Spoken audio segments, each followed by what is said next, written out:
പറഞ്ഞ ആളോട് നോ പറയാൻ പറ്റാത്തത് കൊണ്ട് മാത്രമാണ് അവർ ബിസിനസ് തുടങ്ങിയത്. കറക്റ്റ് ആണോ? അതാണ് കാഷ്വൽ സ്റ്റാർട്ടിംഗ് എന്ന് പറയുന്നത്. അവരെ ട്രെയിൻഡ് ആവാതെ ഒരിക്കലും ആക്റ്റീവ് ആവില്ല. പല ഡിസ്ട്രിബ്യൂട്ടേഴ്സും വിചാരിക്കുന്നത് ടീം ഉണ്ടാക്കലാണ് എന്റെ ജോലി എന്നാണ്. എനിക്ക് പറയാനുള്ളത്, നിങ്ങൾ ഒരാളെ സ്പോൺസർ ചെയ്താൽ നിങ്ങൾ ഒരു കുഞ്ഞിന് ജന്മം നൽകുന്നത് പോലെയാണ്. ഞാൻ ഈ പറയുന്ന വാക്ക് വളരെ ലാഘവത്തോടുകൂടി ഒരിക്കലും കാണരുത്. ഒരു കുഞ്ഞുണ്ടായി കഴിഞ്ഞാൽ ആ കുടുംബം മുഴുവൻ ഒന്ന് ആഘോഷിക്കും.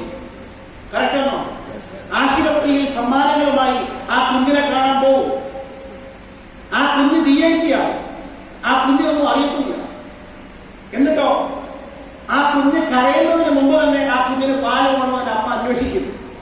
ഇതിനെക്കുറിച്ച് ABC പോലും അറിയാത്ത, ഇന്നലെ വരെ ഒന്നും അറിയാത്ത ഭർത്താവ് ഭാര്യയോട് പറയും, കുഞ്ഞിന് പാല് കൊടുക്കും കൊച്ചേ എന്ന് പറയും. എന്തുകൊണ്ടാണ്? ആ കുഞ്ഞിന് സമയത്ത് പാല് കൊടുത്തെങ്കിൽ മാത്രമേ ആ കുഞ്ഞ് വളർന്നു വരൂ എന്ന് അറിയാവുന്നത് കൊണ്ടാണ്.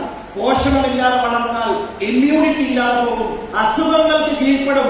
അങ്ങനെ VVIP പരിഗണനയിൽ കുഞ്ഞിനെ നമ്മൾ വളർത്തിക്കൊണ്ടുവരുന്നത് പോലെ നിങ്ങൾ നിങ്ങളുടെ ഡിസ്ട്രിബ്യൂട്ടറിനെ വളർത്തിക്കൊണ്ടുവരാൻ ശ്രദ്ധിക്കണം. They are the VVIPs for us. ആരും കൈയടിക്കുന്നില്ലല്ലോ. ഇതുവരെ ചെയ്ത പല ആൾക്കാരും കണ്ടിന്യൂസ്